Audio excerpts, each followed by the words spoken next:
Our live nativity celebrating the Christmas season. The purpose for this evening of Christmas is to remind us that Christmas doesn't come from a store. This is a story of intense poverty. Did Luke have some special meaning when he wrote, not that there was no room in the inn, but specifically that there was no room for them in the inn?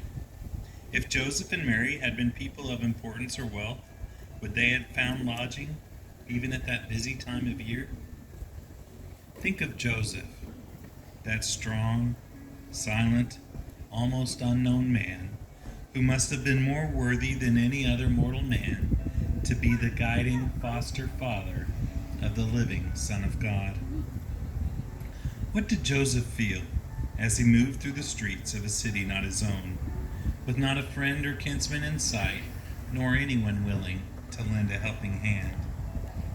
Mary had ridden or walked almost 100 miles. Surely Joseph must have wept at her silent courage. Now alone and unnoticed, they had to descend from human company to a stable, a grotto full of animals, there to bring forth the Son of God. What emotions might Joseph have had as he cleared away the debris? Did he feel the sting of tears as he hurriedly tried to find the cleanest straw and hold the animals back?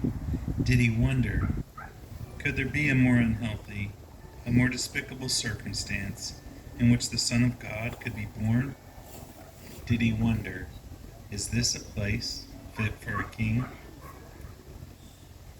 Think of Mary, too, this most favored mortal woman in the history of the world, who as a mere child received an angel, who uttered to her those words that would change the course not only of her own life, but that of all human history.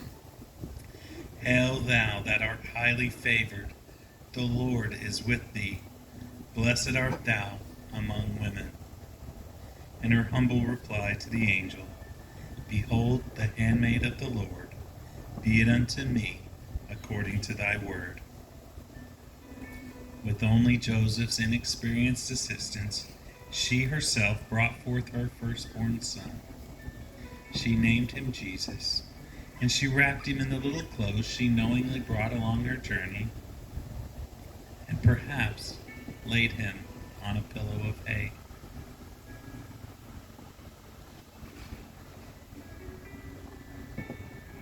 Then, on both sides of the veil, a heavenly host broke into song. Glory to God in the highest, they sang, and on earth peace, goodwill toward men. At this focal point of all human history, there were none but a poor young carpenter, a beautiful virgin mother, and silent stabled animals who had not the power to utter the sacredness they had seen. Angels from the heavenly host proclaimed Jesus' birth to shepherds watching over their flocks in fields nearby.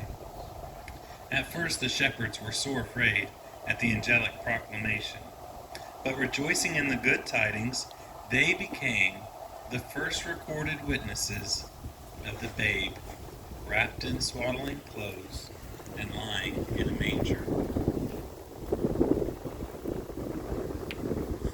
The wise men did come later, bearing gifts and adding some splendor and wealth to this humble occasion.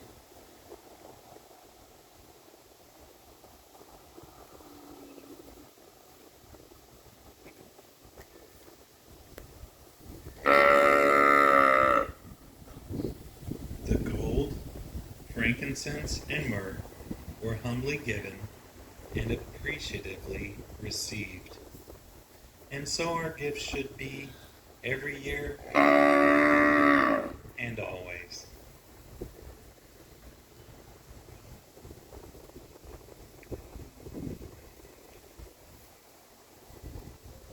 We need to remember the very plain scene, even the poverty of a night devoid of tinsel or wrapping or goods of this world. It is for this baby that we gather tonight to worship him. in bonds of brotherhood and love. Because he came to earth, we have a perfect example to follow. As we strive to become more like him, we will have joy and happiness in our lives and peace each day of the year. It is his example, which if followed, stirs within us more kindness and love, more respect and concern for others. Because he came, there is meaning to our mortal existence. Because he came, death has lost its sting, and we will live again. There is no better time than now, this very Christmas season, for all of us to rededicate ourselves to the principles taught by Jesus Christ. May his precious Spirit be with us, and may he ever be the center of our celebrations and indeed our very lives.